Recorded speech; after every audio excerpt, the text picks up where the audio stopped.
சங்கீதம் 2. துதி, பலி, நன்றிகள். தீர்மானத்தின் விவரத்தை சொன்ன பிதாவாகிய தெய்வமே உமக்கு கோடான கோடி அல்லேலூயா. ஒரே பேரான குமாரனை நமக்காக மனுஷகுமாரனாக தந்தருன பிதாவே தேவனே உமக்கு கோடான கோடி அல்லேலூயா. குமாரனாகிய தேவனே, சீயோன்ல ராஜாவாக அபிஷேகம் பண்ணின பிதாவாகிய தேவனே உமக்கு கோடான கோடி அல்லேலூயா. உம்மை அண்டிக் கொள்ளுகிற யாவரையும் பாக்கியவான்களாக மாற்றுகிற இயேசு தெய்வமே உமக்கு கோடான கோடி ஓசன்னா. உம்மை முத்தம் செய்கிற யாவர் மேலும் கோபங்கொள்ளாமல் இருக்கிற இயேசு தெய்வமே உமக்கு கோடான கோடி ஓசன்னா.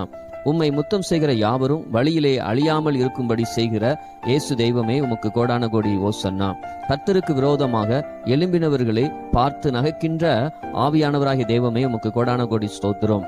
கர்த்தர் அபிஷேகம் பண்ணினவருக்கு விரோதமாக எழும்பி நின்றவர்கள் இகழ்கின்ற ஆவியானவரே உமக்கு கோடான கோடி ஸ்தோத்திரம். கர்த்தருக்கு விரோதமாக ஆலோசனை பண்ணுகிறவர்களை கலங்க பண்ணுகிற ஆவியானவராகிய தெய்வமே உமக்கு கோடான கோடி ஸ்தோத்திரம்.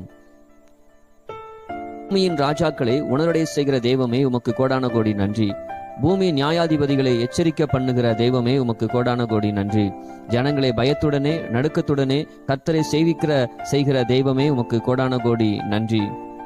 ஜாதிகளை இருப்புக்கோளால் நொறுக்கி உடைத்து போடுகிற தெய்வமே உம்மை தொழுது கொள்ளுகிறோம். ஜாதிகளை குமாரனுக்கு சொந்தமாக கொடுக்கிற தெய்வமே உம்மை நமஸ்கரிக்கிறோம்.